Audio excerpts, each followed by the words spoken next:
I never imagined I'd be standing in the very cafe where it all began, watching him laugh across the table with someone new, the man I once trusted more than anyone in the world. I'm Leila Moreno, 27, from Barcelona, Spain, and for 4 years, David was my everything, my confidant, my lover, my partner in dreams. But one afternoon, a friend sent me a photo. David, at a rooftop party, holding hands with a woman I didn't know. My stomach twisted, my heart shattered. I couldn't just walk away quietly, not after everything. The betrayal stung in a way that cut deeper than the loss itself. It was the lies, the casual deception, the effortless way he moved on while pretending nothing had happened.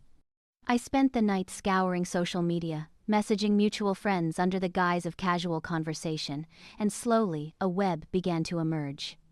This wasn't just a fling. It was calculated, persistent, and deceitful. But then came the twist I hadn't anticipated.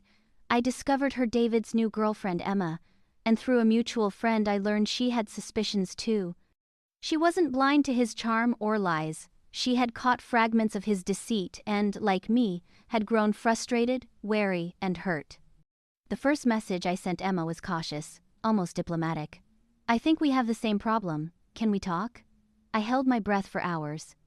When she responded, skepticism dripping from every word, I realized she was just as wary as I was. She had been burned by his charm, left with unanswered questions and the sting of manipulation. Our initial meeting was tense.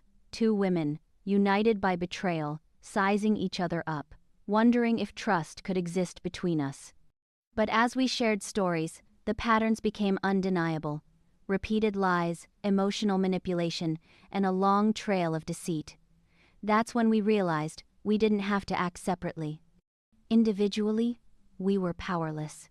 Together, we could turn the tables. We began to strategize, cautiously, mapping his social media, his workplace routines, and his private habits. Every lie he told, every promise he broke, became a breadcrumb we could follow, a weakness to exploit. This wasn't about humiliation for its own sake. It was about justice, about revealing the truth that had been hidden for too long. David's arrogance was his undoing. He believed he could juggle 2 women, maintain charm, and keep all secrets intact. He didn't anticipate the alliance forming behind his back. Our first move was subtle, coordinated, casual encounters that appeared coincidental but allowed us to observe patterns, verify lies, and collect more evidence. We began planting small truths in shared social spaces, friends, mutual acquaintances, even subtle public posts that hinted at duplicity without naming names. Each step was calculated, allowing David to unknowingly tighten the web around himself. It was a psychological game, leveraging patience, precision, and his own overconfidence. And yet, there was tension between Emma and me. Every plan had to account for distrust, differing priorities, and the possibility that one misstep could ruin the alliance. Despite this, the thrill of control, the quiet satisfaction of seeing him scramble even slightly, fueled our momentum. By now, Emma and I had transitioned from tentative allies to a coordinated team. The trust was fragile, but the shared goal, holding David accountable, kept us focused. Our first real task was mapping the extent of his lies. This wasn't just about catching him cheating. It was about revealing the years of manipulation, half-truths, and emotional betrayals that had quietly eroded both our lives. We started building a timeline. Every lie, no matter how small, was logged with screenshots, photos, and witness accounts. It was meticulous work, but necessary. Each discovery made our shared anger tangible. Each verified lie became ammunition. What surprised me most was the way his behavior began to feel predictable. David's ego, his need to be seen as charming and in control, forced him into patterns that even we could anticipate. One evening, Emma found a series of texts on his phone that revealed a conversation with a former flame he'd been hiding from both of us. He bragged about juggling attention without ever committing a chilling insight into how he viewed relationships. I felt a rush of clarity. All the heartbreak, all the lies. They weren't accidents. They were deliberate, habitual. We decided to use the party as our stage, but subtlety was key. The goal wasn't to humiliate him carelessly. It was to ensure the truth was undeniable. Over several nights, Emma and I coordinated our stories, cross-referencing details to make sure every revelation was backed by proof. We rehearsed responses, anticipated his excuses, and mapped allies in the friend circle who had unknowingly witnessed his duplicity. Each step was deliberate, no emotional overreaction, just precision. I felt a mix of nerves and exhilaration. This wasn't just revenge, it was justice, finally leveled with care and strategy. When the day arrived, David seemed oblivious, laughing, charming, and unaware of the storm gathering. Emma and I exchanged subtle glances, our silent communication carrying the weight of months of planning. As friends and acquaintances gathered, we dropped small truths casually into conversations innocuous at first, but enough to make him shift uncomfortably. The evening unfolded like a slow-burn drama. David's carefully constructed facade began to wobble. A friend offhandedly asked about a story he had told both of us about a business trip. I casually mentioned the actual details, letting the proof speak for itself. Emma added her corroboration with perfect timing. The cracks appeared instantly. David stammered, laughed nervously, and attempted to spin excuses. His charm failed him. For the first time in years, he had no words that could protect him. The social circle around him began to sense the shift. Murmurs rippled through the crowd. David's exuded confidence now looked desperate and defensive. David was now noticeably on edge. His once effortless charm had been replaced with paranoia. He noticed the subtle glances Emma and I exchanged, the way our stories aligned perfectly whenever he tried to test the waters. It was intoxicating to see his confidence erode. He was walking into a trap of his own making, and we were the architects. At this stage, we began escalating. Emma posted an innocuous story on social media, mentioning a fun night out with a liar we know, tagging a neutral friend, but not him.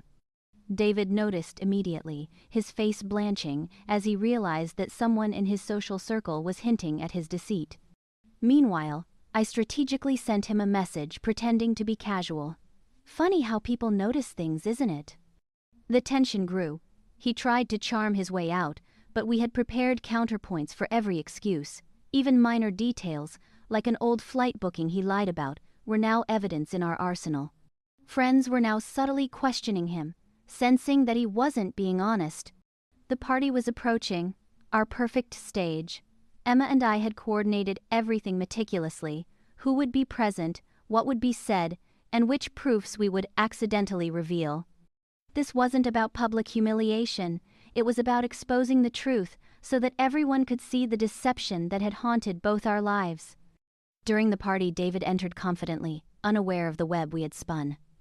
I casually referenced his business trip stories in front of mutual friends, weaving in photos and proof Emma had collected. He laughed nervously, attempting to joke, but the mismatch between his words and evidence was glaring. The room began to murmur. Emma added her corroboration effortlessly, recalling events he had lied about in front of everyone. It was like watching a slow-motion collapse. His facade crumbled piece by piece. By now, friends and colleagues had begun to whisper, and he realized that every attempt at charm or denial was futile. After the party, we escalated further. Using a neutral group chat, I casually shared verified screenshots of David's lies. Nothing inflammatory, just facts. Friends began to piece together his patterns of deception, and messages started circulating quickly. David's panic was palpable. He realized that he could no longer control the narrative. He tried reaching out to Emma privately, but she now stood fully aligned with me. His charm was useless. There was no safe space left. Every attempt to repair his reputation failed, and the truth spread organically among our circle. I finally messaged him directly, calmly and coldly. 2 women, 1 man, and a plan for revenge. You left us no choice. He didn't respond. He had nothing left. By now, David's social and personal reputation was shattered. Friends had lost trust, colleagues questioned his reliability, and Emma and I had achieved what we set out to do: justice without unnecessary chaos. We had documented every lie, every betrayal, every manipulation, and presented it indirectly, ensuring he had no defense. The ultimate satisfaction was quiet but absolute. No shouting, no public confrontation, just a calculated exposure that left him powerless. He had treated both of us as pawns in his selfish game, but now the tables had turned. Emma and I walked away with dignity, our alliance stronger than ever, leaving David to reckon with the consequences of his choices. Thank you for being here. If you enjoyed this, go watch the one on the left and don't forget to hit like and subscribe to the channel for more tales of triumph over injustice and a saga of ultimate revenge.